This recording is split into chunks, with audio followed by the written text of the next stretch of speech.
Bonjour à tous, c'est Spriganek. Comment allez-vous? Pour ma part, pas trop. On en parle tout de suite.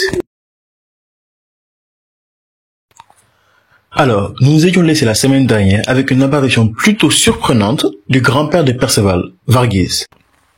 Évidemment, nos compères ne savent pas du tout de qui il s'agit, et lorsque Perceval capte, il commence à perdre les nerfs et exige de savoir qui est responsable de cela. À ce moment, logiquement, je me dis que ça vient de lui, qu'il est dans le déni. Et ça pourrait être intéressant, comme je disais la dernière fois. Faire en sorte que celui qui le comprenne ne soit pas vraiment celui qu'il est, et enfonce notre protagoniste dans un cercle vicieux. Eh ben, j'ai eu faux. Vous vous souvenez lorsque je disais que Denis et Gareth avaient remarqué quelque chose? Eh bien, c'était eux. Malgré qu'il se soit fait rejeter, il a quand même essayé de venir en aide à son camarade. Et demanda à Gareth, qui, rappelons-le, est nécromancien, je crois, un truc comme ça. Il communique et interagit donc avec les morts. C'est donc ainsi que nous est présenté l'esprit de Varghese.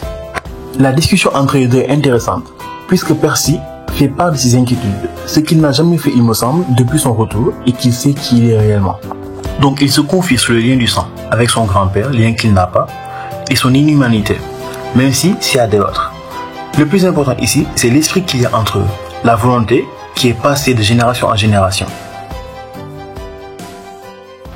Ensuite, le plus important et qui va changer la donne, c'est lorsque Varghese demande à son petit-fils d'aider son frère, qui a tenté de tuer 2 de ses amis.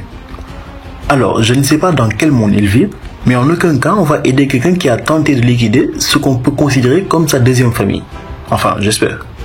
Évidemment, ce n'est pas une surprise, Perceval refuse catégoriquement, mais il est rapidement pris en tenaille avec les sentiments de Natien et Anne, qui bien sûr n'en veulent pas du tout au gars qui les a brisés, mis à terre et tabassés gratos. Je dis ça, je dis rien.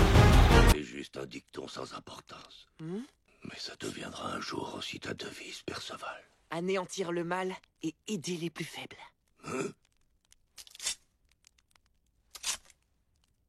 Protéger sa famille et défendre les êtres chers au péril de sa vie. Pas vrai? Le deuxième argument, et qui est plus solide aux yeux de Perceval, car c'est l'essence même de son aventure, ce qui lui a donné envie de devenir chevalier et fait de lui ce qu'il est actuellement. Écraser le mal, sauver les faibles. À nos yeux, ce ne sont que de simples paroles, mais lui, il a grandi avec, et c'est devenu son rêve. Après tout cela, le grand-père s'en va, mais pas sans faire une passe D, non, voire même 2 passes D à son petit-fils, et le rabibocher avec son premier ami. Il nous faut plus de parents comme ça. Bon, Perceval n'a pas encore décidé, et il y réfléchira jusqu'à la fin du chapitre, où son sourire annonce la couleur de son choix. Oh Seigneur, le grand prince. Oh, la classe. La révérence.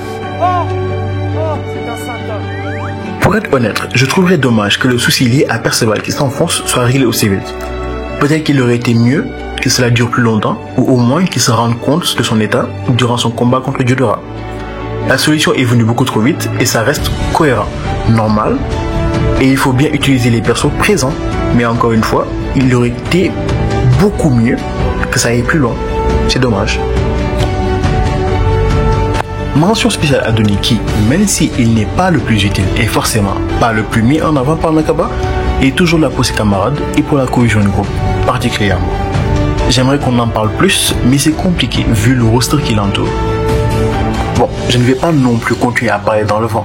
C'est donc sur ça que je vous laisse. C'était Spriganek. Peace and love. Ciao.